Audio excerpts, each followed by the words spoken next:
ولس ځورول و او مستقیما د امریکایانو تر قومندې لاندې و.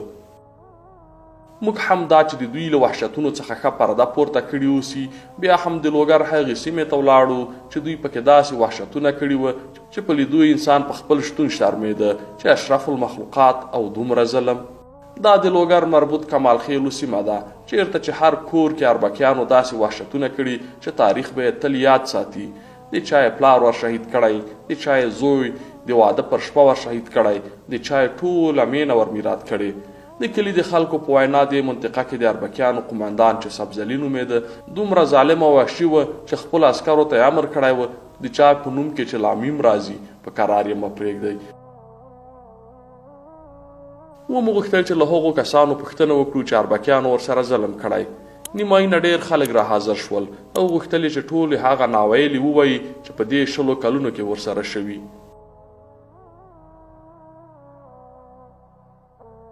د کلي له اوسېدونکي چې 20 کلن جنګ یې ترې یوه پښه هم اخیستې وه ومو پوښتل چې څه ورسره شوي. په وچو شونډو او ناهیلو سترګو یې پاس اسمان ته وکتل او د خپلو 2 زامنو کیسه یې چې یو یې ژوندی تر خاورو لاندې کړی و او بل یې د واده په شپه ور شهید کړی و داسې بیان کړه. د ما 2 زامن یو قاری حجت الله نومېده دی زنده به ګور سوی و تقریبا 3.5 کاله بعدا د کور څنګ ته پیدا کړ. د جسد غاښونه مو پنځونده او د واسکټ چې مور ګنډلی دا یې مور وپېژند. بل زوی مې نه زوی دی واده مې ورته راوړ. دا ټول عین شهیدان دي روزان دي محمد خدای د رسول دی. بچمنه دا واده مې ورته راوړ مازدیګر ټیم کې د خیک ته مې ویل د واده به راسره یسمه دا شرایط د دنیا خراب دی دا به ورسم ښه ده سبا ته نشي کېدای چې ما ته کمین وویل شي یا بلاد چې پورته شي یا د شپې کوم مصیبت راته پېښ شي د ولس تی واده مې راوړ مازدیګر نکاحي مې وکړله بعد نکاحي نه ماښام سو دا پټ راوتلی و هلک سره دومره هلک سره وتلی و نور څوک راوتلم نه هغه په هغه لار باندې چې تللی و د ګروپو پسې ګروپونه کوس کلي کې دي موږ په یو کور کې چا ورښودلي وو کوم زیری یو تی بس هغه شپنکیجي کړي حتی ګروپونه هم نه وو دا بیرته په دغه لار باندې روان سوی په دغه په هغه ماشین کې دلته ورته ناست دلته دی په موټرسایکل دغه لاره اوس پلنه سوې دا نرۍ لاره وه نه اوس جوړه سوې ده پوره د 2 کاله کې جوړه سوې بس دلته دی چربل کاری وو.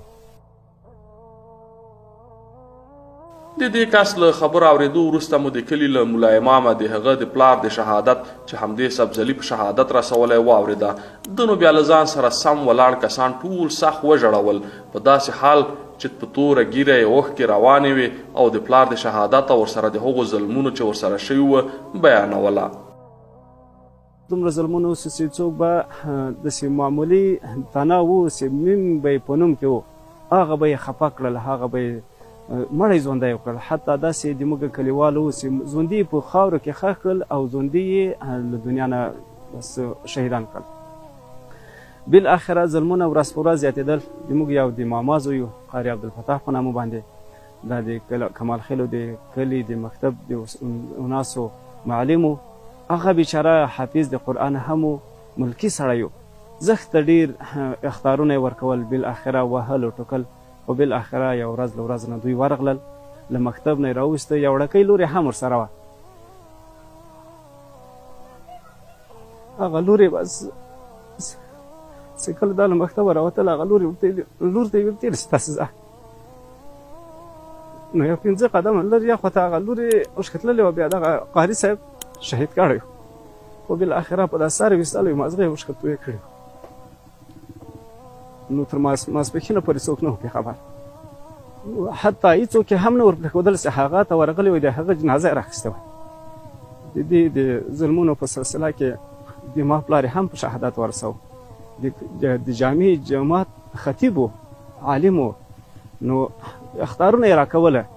ډېر زیات اخطارونه کول موږ کور په کلي کې له هغه نه موږ مهاجر سو بل کلي ته لاړو خو بالاخره بیا هم سره له د مهاجرات نه پرېښودلو نو یو ورځ له ورځو نه چې ماښام لمونځ یې کړی ده دا یې تعقیب کړی و 3 ځایه په دغه کوم ځای کې چې زموږ د کور ته لار تللې 3 ځایه هغه ته کمین نیولی و بالاخره هغه یې بس نیولی و تلاشي کړی و هغه کوم شیان چې ورسره و هغه یې هم موږ اخیستي و تلیفون بعضې شیان نو بس دا یې شهید کړی و نو چې کله یې شهید کړی و زه په هغه شپه په کور کې وم ما ته هم راغله دروازه یې راوټکوله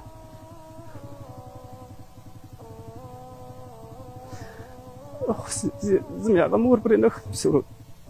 تر سهاره پورې هغه یخ چې کله سهار شو بس له کوره راووتم هغسې اوس د پلار پوښتنه وکړه چې پلار چېرې چې کله راغلو بس هغه کوم ځای کې چې دا یې شهید کړی و دغه تصویر داسې په لاس کې پړ دا یې په لاس کې بس په سر یې ایستلی و شهید پروت د یوه کیسه به لا نه وه خلاصه چې بل به راوړاندې شو او غوښتل یې چې دنیا ته ورښکاره کړي چې دلته د بشریت او تش په نوم د انسانیت لارویانو څه نادود یا وحشتونه کړي ما یو وراره و چې عبدالله نومېده د فاروق ثانیزي د لیسې معلم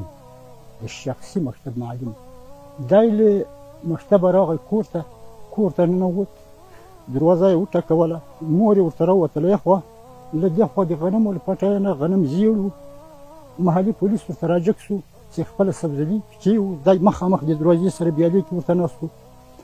نو دا له لاسه چې ور ونیو بویه د موټرسایکل خوله یې تېرېسته کړه دا یې چې کله بو مور یې ورته ویله چې چېرته یې ولې څه شی یې کړي هغو یې خواته بو او دې له لمنې دې خواته ترې رانیوله خو ښځه یې په لغته وهلې وه زما ورېندار وه دا ولیدلې وه زوی یې تېر بوت زوی یې بوت خپل مرکز ته چې څنګه یې د دوی له سترګو پناه کړی و او مور یې بالاخره ته منډې پسې وهلې په زوتو پروت په وهلو په ټکولو چې غاښې په خولې کې ورتویې کړي وو تر مرکزه یې بوغلی تر مرکزه یې 3 جربه مسافه د دوی د کور ترې غیجه وه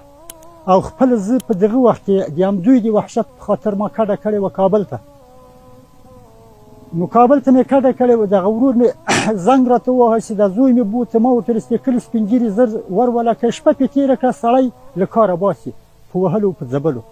ادیره وه همدې ادیرې ته چې کړی په خپل ژوند باندې ده ته چانټه ور اچولې وه بیا ده ته ویلو چې ته به داسې د جومات پټخانه وه خښتې ته چې ته داسې ځه للاخره یې دا د پیکاپ په ضربه شهید کړی و او دا د دې لپاره چې حکومت یو اسناد پیدا کول چې دا طالب و هغه دلته پټېده و موږ وویسته ما بېرته دا ویډیو د دولت له طرفه له خلکو ولیدله د دې خلکو د کیسو په اورېدو به ځان سره په سوچ کې ډوب شوم چې اسمان تر اوسه ولې ولاړ دی ولې نه رالویږي او د الله تعالی د صبر اندازه هم دلته ښه رامعلومه شوه چې څومره صبر او زغم لري او بیرته به د انسان وحشت ته سوچ کې ولاړم چې انسان لا دومره هم ځناور کیدای شي بس د چنګیز ظلمونه وه چې دې کلي کې سبزلي کړي وه د هغه تاریخ یې راژوندی کړی وه ډېرو خلکو غوښتل چې خپل درد وړاندې کړي خو موږ سره د وخت کمښت و د دوی د درد خلاصی نه و یو څه نورو کسانو سره مو هم خبرې وکړې او خپلې کیسې په خورا درد او غم بیان کړې له موږ سره خو ډېر ظلم کړی له موږ سره خو بیخي بیا ده ځکه د موږ خپل ورور قاري د چهارسیه په مدرسه کې په هغه وخت کې د قاریانو استاذ او خپله یې د مولیتوب شاګردي کوه او خپله په همغه وخت کې به ما دلته د ډاکټرانو عمله درلودله دی به مې د هفتې په ورځ و ماسپښین او د پنجشنبې په مازدیګر به مې راوړ دلته به مې کښته کوو ځان سره نو داسې د طالب هغه نه و کې موږ افسوس د موږ دغه کور سره چې ظلم وسو د دې باره کې چې په هغه وخت کې دی په مدرسه کې و نو ده هغه په جنازه کې شهید کړ دلته شهیدان سوي وو په جنازه کې شهید کړ نو 3 بجې ما ته له کوره زنګ ووهه دلته په کلي کې په دغه ورځ باندې نور شهیدان هم وو په جنګ کې شهیدان سوي وو نو هغه دغه شهیدانو ته خو موږ وظیفه وه اجازه یې نه راکوله خو له کوره یې ما ته زنګ و سخت حالات دا ووایي قاري شهید ده ما وویل قاري خو نو تاسې ولې ګیز زنګ نه وو شهیدان خو ګیز وو و هغه اوس شهید شو داسې دلته راغلم دلته مې موټر ودراوه چې ورغلم ما ښخوو نه بیخي ژوندی غوندې و راته د ما کور یې وویست د ما ښځه اولاد په کور کې وو د شپې ما ویل چې که زه طالب ویستلی خو زه د بابوس کلینیک کې وظیفه وه نو خو طالب به زه ویستلم نو خو تا بله ورځ زموږ ورور وویسته نن یې د ما کور وویسته په کور کې نو مګۍ سره باندې کله سپین ږیري راته ویلی چې راځې ته راکړې راکاړه بیا یو بل د ما د خالا زوی و درسره هغه راته ویلې چې نور کلي ته مه راځه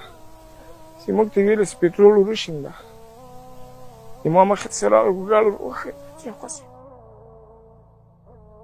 زه خو تقریبا 12 کاله مخکې را پیدا شو ډېر سخت ظلم یې وکړ طالب خو جدا موضوع طالب سره خو بېکاوو یا نه کو نور عوام خلک یې دومره وځورول چې زه خپله زه ونیولم ورو 3 ورځې بندي کړی وم ویې وهلم ویې ټکولم نه طالب هم نه مې طالب سره کومدار وه کور ته راغلو زنانه او کالي مینځلو هغه یې زیاتولې وهلې په کاله یې مینځلو په دې او په هغې نور په کلي کې ډېر وحشتونه وکړو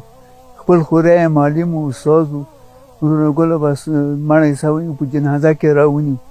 یو 2 زره نفر ورته مخکې شهید د دوی د خبرو له اورېدو وروسته د کلي اخر سر کې یوې مور ته ورغلو د دې مور کور یې میرات کړی و یو زوی و چې دې وحشیانو ورته په شهادت رسولی و ویل یې په ښوونځي کې استاد و سهار له کوره ووته چې ولاړ شي ښوونځي ته خو مازدیګر یې جنازه را داخل کړله غم یې د خبرو تسلسل ګډ وډ کړی و د وجود انرژي ټوله ختمه کړې وه داسې چالو چې ګیز و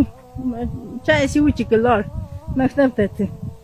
داسې لاړ دلته همالته په دا لار کې ورته ناست و مړ یې کړ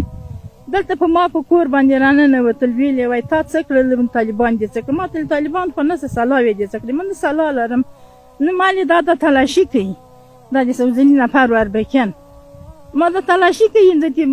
خدای زه د ټوپک یې راته ونیو ما ته نه ټوپک لرم هغه کور هغه تاسې یو زوی مې ده زه خو زه خبره نه یم چې زوی مې وژلی یو زوی مې ده تللی ده تللی مکتب ته تللی وایي څخه نو څه دې که چېرته دې نفر پټ کړي طالبان دې چېرته پټ کړي ما ورته نه دي مې پټ کړي سلا یې راوړه سلا نه زه ما له کومې کوم دا ته دا کور یو څو روپۍ وې هغه یې راشکه ویوړلې دا چې موږ یوې کوټه کې بندیان کړلو همالته یې قلب کړلو زه ته یې کاته کړلو چې ټوپک راته نیولی یا نیمه یې په ټوپک باندې راماتې کړلې موږ ټول په یو کنج کې تخته سو زه چې دروازه راپسې قلب کړله یو وخت چې زه چې مطالعه کور کې وکړه چې پیدا نه کړل ووتل زه چې لاړ یو وخت چې راجګ شول زه چې دروازه قلب په دا وړه وړه جای ماشومان ټول راووتل کلي ملي خو زه چې نه وه موږ یې قلب کړي وو چې راووتلم چې څنګه د دروازې خولې ته راغلې د جنازه یې راوړه وایي دا خو مې زوی دا د چې شهید سوی زه خبره نه یم په دې خبرې چې د ما زوی شهید زه خو د کور په غم کې یم چې کور ته غله راغلي دا خو غله دي دغسې کارونه ده چې ډېر ظلم یې ورباندې وکړي او قدرمنو لیدونکو 20 کلن اشغال دلته دومره نادودې کړي چې په لیدو او اورېدو یې د انسان له ځانه کرکه وشي او له الله تعالی وغواړي چې کاش انسان نه وای پیدا شوی